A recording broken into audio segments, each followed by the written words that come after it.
रुटी मु दीटा रुटी को एमती छोट छोट पतला पतला करके नूडल्स भाया काटी देछि आउ किछि वेजिटेबल्स नहीं जमती मु पियाज गाजर टिके कैप्सिकम कैबेज टिके नहीं धनिया पत्र टिके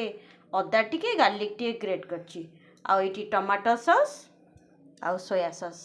आपण चाहिए चिली सॉस पकई पारिबे जहाँ को राग लगा दरकार चिली सॉस पकई पारिबो आउ गोटे मैगी मसला एतिक चलतु करवा बासी रुटी रे आमे नूडल्स बनेगा। एबे चलतु 2 चामच तेल नवा बेसी नहीं 2 चामच तेल पकईदेले तापर आमे ताकू टिके अदा गार्लिक जो काटिकी रखी पकईदवा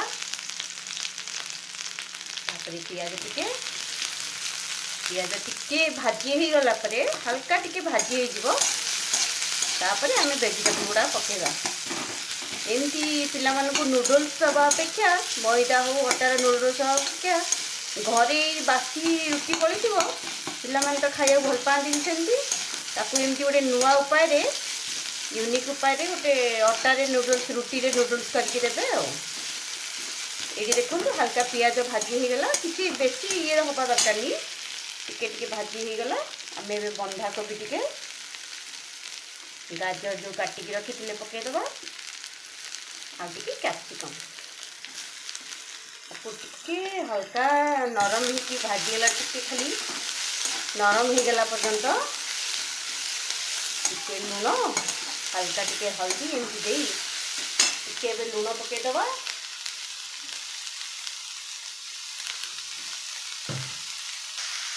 एबे चलते टिके लुण पकईदबा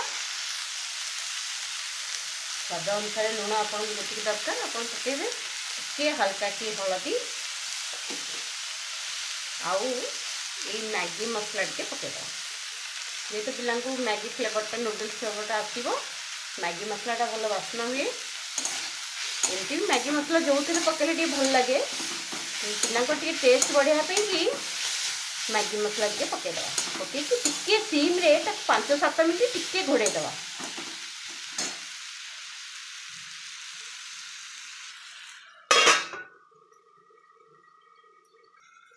एबे चलतु देखा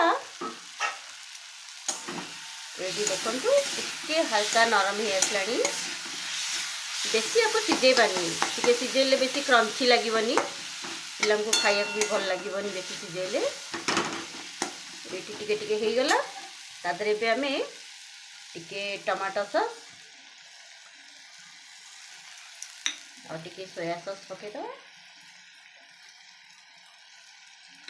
ताकू हल्का टिके एमती गोलई देले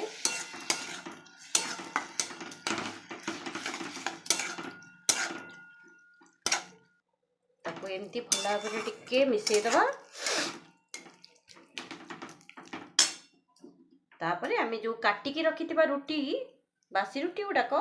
तादे पकईदबा एमती पकई ताकू नूडल्स एमती गोलांती से गोलईदेवे ये देखो गोलईदेली कि एपट सेपट करदेली से तार रुटी रे सॉस गुड़ा टे भेदीज जहाँफल टेस्टा भल लगे और जना पड़ोनी यहाँ कौन ये